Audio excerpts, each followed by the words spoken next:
Second bit of advice I want to give you is, you're living in a country where you can express yourself, where you can say how you feel without fear of retribution, where you can profess a religion without, as that poor fellow, that poor Christian in Afghanistan who's been sentenced to death because he had espoused Christianity. So make use of your ability to say what you want to the world. Don't send emails.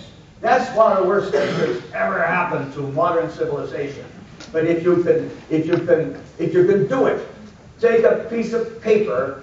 If you feel strongly about something, write a letter to your local editor, to a television station, to a radio where you heard something about, maybe to a national newspaper.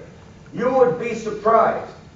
What you have to say, just by taking geography courses, you are in a small minority in this country, and you already know more than about 90% of the rest of the United States. And so you'll have perspectives on what's happening to our world that others don't have. And so let the world know that. I presume some of you are taking a course in physical geography. How would that help you? Well, let me tell you. You see maps on television every day in the news. CNN, ABC, NBC, they all show maps. I was there when they were showing maps. Well, I don't know whether you ever remember, whether any of you remember the name of a fellow named Walter Cronkite.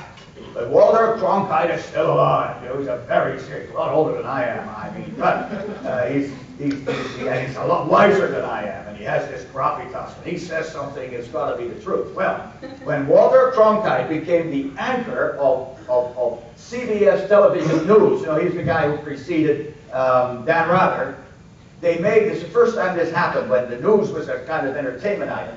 They put him in a chair at a desk, and then they had a globe, an enormous globe about the width of this stage, going around behind him, you know, telling the viewers that this was the man who knew about the world that was going to tell the audience about. The trouble is they had the world going the wrong way.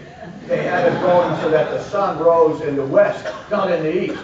So I wrote one of my many letters to CBS, and I said, look, I'm sure I'm not the only guy to tell you this, but I'm a geographer, and I took a physical geography course, and I learned that the sun rises in the east. Apparently this is news to CBS News. So how about, so by golly, it took them several days. Next day I watched the TV. Did they get my letter? No, sir.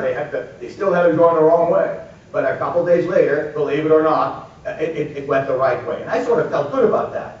Now I'm still doing this all my life. I have written letters to editors and to television stations, and it changed my life, and it will change yours. You never know how a well-crafted letter about some event you have just gotten involved with can later on change your life.